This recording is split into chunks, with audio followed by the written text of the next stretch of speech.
જાણીતા સિંગર કિંજલ દવેના આંતરજ્ઞાતીય લગ્નને લઈ વિવાદ. કાજોલ હિન્દુસ્તાની સિંગર કિંજલ દવેના સમર્થનમાં આવ્યા. બ્રહ્મ સમાજે કિંજલ દવેને સમાજમાંથી બહિષ્કૃત કર્યા છે.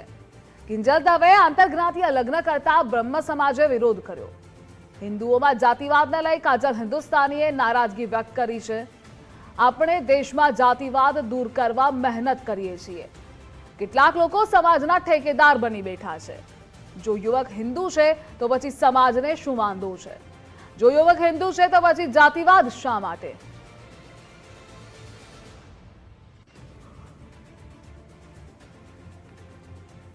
કાજોલ હિન્દુસ્તાની સામાજિક કાર્યકર જે કિંજલ દવેના સમર્થનમાં આવ્યા છે તેણે કહ્યું, આપણે દેશમાં જાતિવાદ દૂર કરવા મહેનત કરીએ છીએ.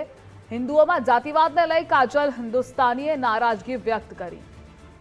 કિંજલ દવે આંતરજ્ઞાતીય લગ્ન કરતા બ્રહ્મ સમાજે તેનો વિરોધ કર્યો છે. તેના પરિવારને બહિષ્કૃત કર્યો છે આ આંતરજ્ઞાતીય લગ્નના કારણે. અને આ વિવાદમાં સમર્થનમાં કાજલ હિન્દુસ્તાની આવ્યા છે. તેમણે નારાજગી વ્યક્ત કરતા એવું કહ્યું કે કેટલાક લોકો એ સમાજના ઠેકેદાર બની બેઠા છે. જો યુવક હિન્દુ છે તો પછી સમાજને વાંધો શું છે? અને સાથે તેણે એ પણ કહ્યું કે જો યુવક હિન્દુ છે તો પછી જાતિવાદ શા માટે ફેલાવવામાં આવી રહ્યો છે?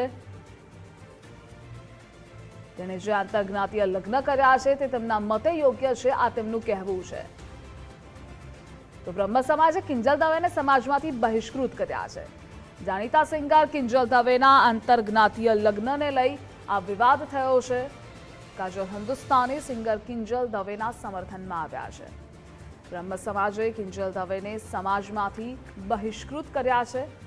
કિંજલ દવેએ આંતરજ્ઞાતીય લગ્ન કરતા બ્રહ્મ સમાજે વિરોધ કર્યો છે. તો હિન્દુઓમાં જાતિવાદને લઈ કાજોલ હિન્દુસ્તાનીએ નારાજગી પણ વ્યક્ત કરેલી છે. અને તેમનું આ નિવેદન સામે આવ્યું કે શા માટે જાતિવાદ.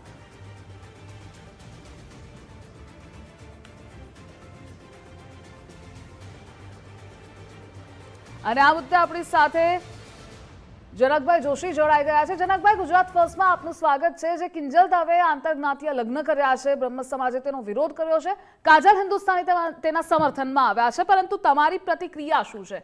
આપનું શું કહેવું? સમાજ એક હાથીનો પગ હોય છે. સમાજ માને બાપ હોય છે. દરેક સમાજની અંદર દરેક સમાજનું બંધારણ હોય છે અને સમાજ જે નિર્ણય લેતી હોય છે તે અમારા માટે સમાજ માટે આવકાર્ય છે.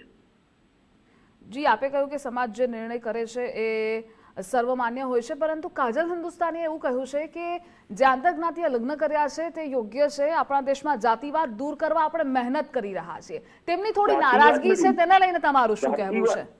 કાજલબેન એક હિન્દુવાદી નેતા છે. કાજલબેન એવું કહે છે કે હિન્દુસ્તાન ધર્મ વિરોધી લગ્ન છે. આ એક જાતિવાદી નથી, ધર્મ વિરોધી લગ્ન છે. જનકભાઈ, તેમનું કહેવું એ પણ હતું કે જો યુવક હિન્દુ છે તો પછી સમાજને વાંધો શું છે? સમાજનો વાંધો એવું છે, સમાજનું બંધારણ છે. સમાજના બંધારણ ઉપર કડક નિયમ ઉપર એમનું પાલન ના થાય તો સમાજ એમનો બહિષ્કાર કરી શકે છે. અને સમાજે જે નિર્ણય લીધો છે એ અમારા માટે શિરોમાન્ય છે.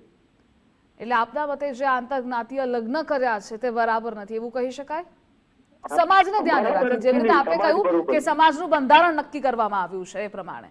પરમ પૂજ્ય બ્રહ્મલીન સંત શ્રી આનંદ પ્રકાશ મહારાજના અમારા બંધારણ ઉપર જેમણે પણ ગુનો કર્યો છે એમની સજા અમારી સમાજ જે જેમને કઈ કોઈ ખોટું રીતે કે કઈ એમને જે પણ કાયદાકીય નહીં, સમાજ રીતે એમનો બહિષ્કાર કર્યો છે અને સમાજ જે નિર્ણય કર્યો છે અમારા માટે શિરોમાન્ય છે. જનકભાઈ, આપે કહ્યું કે સમાજે જે નિર્ણય કર્યો છે શિરોમાન્ય છે, વાત બરાબર છે, તેની સાથે સહમતિ પણ, પરંતુ જાતિવાદ શા માટે તે કાજલબેનના શબ્દો છે, એટલે એને લઈ આપનો એક જવાબ જોઈએ છે.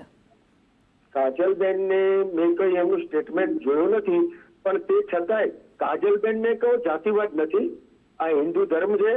જૈન ધર્મ પણ ભારતમાં એક અલગ ધર્મ માનવામાં આવે છે, એટલે આ ધર્મ વિરોધી પણ માનો, આ જાતિવાદ નથી. જી જનકભાઈ, જોડાવા બદલ આભાર આપનો. તો આપણી સાથે જનકભાઈ જોડાયા હતા, જે ઉપપ્રમુખ છે. તેમણે એવું કહ્યું કે બંધારણ નક્કી કરવામાં આવતું હોય છે સમાજનું, અને સમાજ દ્વારા નિર્ણય કરવામાં આવ્યો છે. સમાજ દ્વારા જે નિર્ણય કરવામાં આવે છે તે શિરોમાન્ય હોય છે. કાજલબેનનું જે નિવેદન આપવામાં આવ્યું છે તેને લઈને તેમણે વાત નથી કરી, પરંતુ તેમણે એવું કહ્યું કે સમાજનો નિર્ણય સર્વોપરી હોય છે અને સમાજના નિર્ણયના આધારે જ જે બંધારણના નિયમો નક્કી કરવામાં આવ્યા હોય છે, પર્ટિક્યુલરલી સમાજના, તેના આધારે આ નિર્ણય કરવામાં આવ્યો છે।